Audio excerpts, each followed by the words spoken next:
Assalamualaikum warahmatullahi wabarakatuh. Halo, apa kabar? Semoga semua dalam keadaan sehat walafiat meskipun kita masih dalam kondisi pandemi COVID-19. Tetap semangat belajar, tetap semangat mencari ilmu untuk kepentingan kita masing-masing. Hai, saya Ida Ayumima Maulidia. Unit kerja saya SMP Negeri 5 Tulungagung, Jawa Timur. Mata pelajaran yang saya ampu adalah TIK. Nah, materi yang akan saya sampaikan kali ini adalah proses device dalam hardware komputer. Coba perhatikan anak-anak, apa yang ada di sebelah saya ini. Ada yang tahu tidak? Ya, betul. Ini adalah sebuah CPU dari komputer yang ada. Nah, kita coba perhatikan. Buat kalian yang mungkin belum punya sama sekali, nah seperti ini adalah tampilan dari CPU ya. Nah, CPU-nya bentuknya kotak seperti ini, dan kebetulan yang saya jadikan contoh ini adalah casing CPU yang masih model lama ya. Jadi seperti ini depannya, lalu dalamnya CPU ini. Nah, seperti ini. Oke, nanti kita akan belajar ini satu-satu ya anak-anak ya. Meskipun tidak semua saya bahas dalam proses device dalam satu CPU ini, tapi setidaknya kalian bisa memahami ada beberapa komponen yang kita harus ketahui yang termasuk dalam proses device. Oke, beberapa waktu yang lalu kalian sudah belajar yang namanya input device ya. Masih ingat apa input device? Betul. Input device adalah perangkat yang dibutuhkan oleh sebuah komputer untuk memasukkan data atau perintah yang akan diproses. Nah, selanjutnya perintah atau data yang dari input device itu akan dilanjutkan diproses oleh alat-alat yang terdapat dalam proses device ini. Nah, jadi proses device atau istilah bahasa Indonesia adalah perangkat proses berfungsi untuk melanjutkan atau memproses data atau perintah yang sudah dilaksanakan oleh perangkat masukan atau input device dan nantinya menjadi sebuah keluaran. Nah, ada beberapa bagian-bagian dari proses device. Yang pertama CPU. CPU kepanjangan dari Central Processing Unit. Nah, CPU ini berupa casing ya. Casing seperti ini. Nah, seperti ini. Jadi sebuah kotak, nanti di dalamnya ada perangkat-perangkat yang lain ya. Jadi sangat memudahkan kita untuk mengorganisir ya alat-alat yang ada di dalam ini. Bayangkan kalau tidak ada CPU ya, ini saling terpisah begitu. Nah, di dalam CPU itu ada komponen lain, yaitu motherboard. Nah, motherboard kalau secara terpisah bentuknya seperti ini ya, motherboard. Kalau yang ada di dalam CPU ini yang dinamakan motherboard ya, papan yang warnanya merah ini adalah motherboard. Nah, motherboard kalau dari bahasa Inggrisnya motherboard, mother ibu, board papan. Papannya ibu atau ibunya papan. Nah, maksudnya ibu di sini adalah induk ya, induk dari segala komponen-komponen yang ada di dalam CPU ini. Meskipun tidak semua ya, tapi hampir semua terpasang dalam motherboard.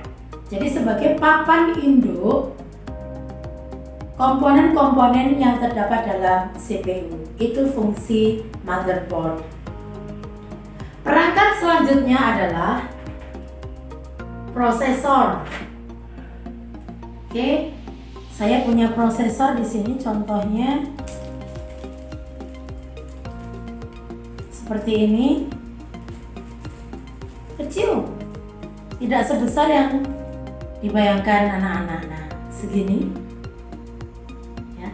Ini prosesor, dan fungsi dari prosesor adalah sebagai otaknya komputer yang memikirkan data masukan tadi untuk diproses. Ya, ini prosesor ya. Kalau di motherboard letaknya di sini, yang bentuknya kotak ini adalah prosesor. Kalau yang ada di motherboard ini yang namanya prosesor adalah yang ini. Nah, prosesor ada macam-macam. Nanti akan saya sampaikan secara tertulis menjadi materi yang akan kalian catat ya. Jadi, satu motherboard, dua prosesor, ya, 3 CPU tadi ya. Perangkat berikutnya adalah RAM.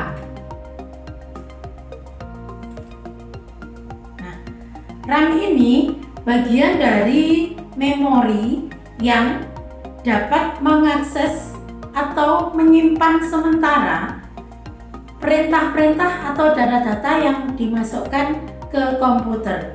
Jadi ada yang namanya RAM ya, kepanjangan dari Random Access Memory.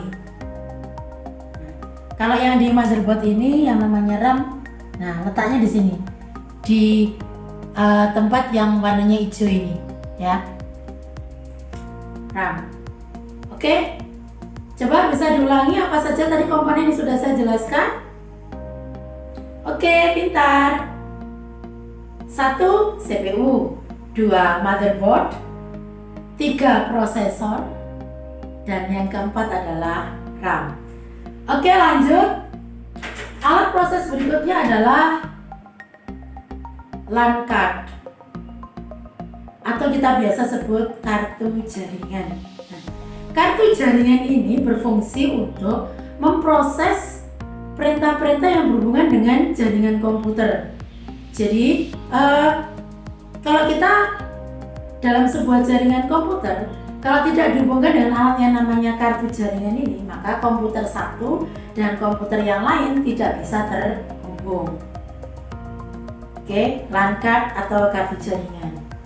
Nah, perangkat yang kelima adalah sound card ya, kartu suara. Nah, bukan untuk pilkada ya, kan ini musim pilkada. Tapi sound card kartu suara ini berfungsi untuk memproses data-data berupa suara ya. Jadi kalau kalian mendengarkan lagu lewat komputer, maka lagu itu diproses dulu oleh sound card ini, baru nanti kita bisa mendengarkan hasil suaranya menggunakan speaker. Yang terakhir saya jelaskan adalah VGA card. Nah, di sini ada VGA card, ya. Ini, nah, ini VGA card, ya. Ini sudah gabung dengan motherboard. Jadi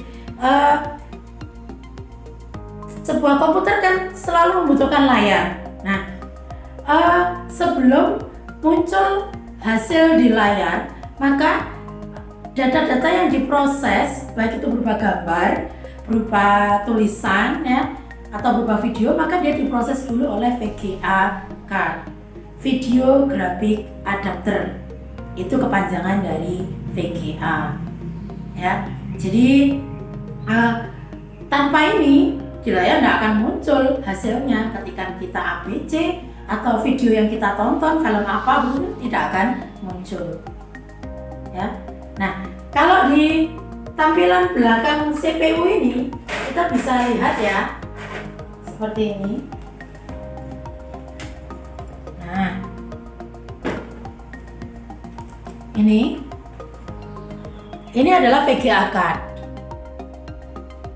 Lalu yang bulat-bulat kecil 3 ini adalah sound card, ya, sound card. Lalu atasnya ini adalah LAN card ya, atau kartu jaringan. Oke, saya ulang lagi. Komponen-komponen dalam proses device. 1 CPU ya, Central Processing Unit, satu kotak ini CPU. 2 motherboard, kotak yang nempel di sini warnanya hijau atau merah biasanya motherboard. 3 prosesor, kotaknya komputer. 4 RAM ya, RAM ini. 5 ada sound card. 6 ada VGA card. Dan 7 ada LAN card atau kartu jaringan. Oke, bisa dipahami anak-anak ya? Nah, nanti kalau kalian punya sendiri sebuah komputer begitu, kalian juga harus pahami sebuah komputer itu terdiri dari apa saja. Kok bisa ya komputer itu kita ketik langsung muncul di layar? Prosesnya seperti apa? Harus melewati proses device ini. Oke, selanjutnya akan saya tampilkan, meskipun tidak detail ya, karena saya tidak punya laptop yang terbuka seperti ini komponen-komponennya. Kalau di laptop seperti apa? Nah,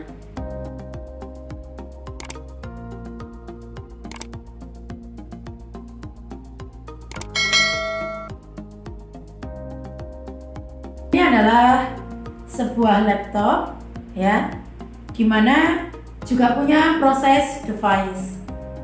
Nah, ini yang nampak di sini hanya keyboard ya, hanya keyboard, dan alat-alatnya juga ada proses device seperti tadi RAM, prosesor itu ya ada juga, cuma dia letaknya di bawah keyboard itu sendiri. Otomatis alatnya juga lebih kecil ya. Kalau prosesor segini oke lah, kalau ditaruh di bawahnya keyboardnya laptop masih muat. Motherboardnya ya sebesar laptop ini, nah ya kan, jadi tidak lebih tipis ya, tidak memenuhi tempat karena laptop bentuknya memang lebih kecil daripada komputer itu sendiri.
Oke, untuk tugas kalian nanti tolong dicatat jawabannya. Alat-alat yang saya tunjuk tadi namanya apa saja ya. Oke, nomor 1 ini yang saya tunjuk. Oke, itu nomor 1. Nomor 2 ya, ini namanya apa? Kamu tulis di bukumu. Lalu nomor 3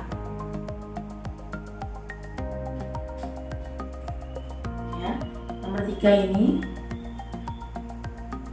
Oke. Nomor 4.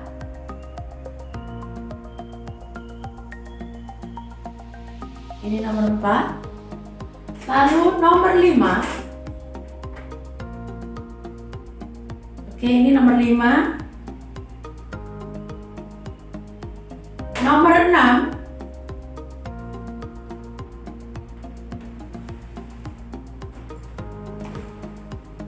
Nomor 6. Yang warnanya pink ini. Diingat-ingat tadi apa nomor 6, yang warnanya warna pink ini tadi komponen apa namanya? Itu nomor 6. Dan terakhir nomor 7. Oke, nomor 7 yang saya tunjuk yang ini. Lubang yang ini ya. Oke. Demikian penjelasan saya tentang proses device atau perangkat proses. Simak berulang-ulang video yang saya sampaikan ini supaya kalian paham. Dan tolong kerjakan tugas saya tadi, sebutkan nama-nama dari perangkat yang sudah saya tunjuk satu-satu tadi, nomor 1 sampai nomor 7. Anak-anakku sekalian, dalam sebuah komputer harus ada namanya input device, harus ada namanya proses device, sehingga nanti bisa muncul di alat keluaran atau output device. Nah, barusan tadi sudah saya jelaskan proses device. Semoga kalian bisa memahami. Saya tunggu tugas kalian. Saya ucapkan terima kasih. Wassalamualaikum warahmatullahi wabarakatuh.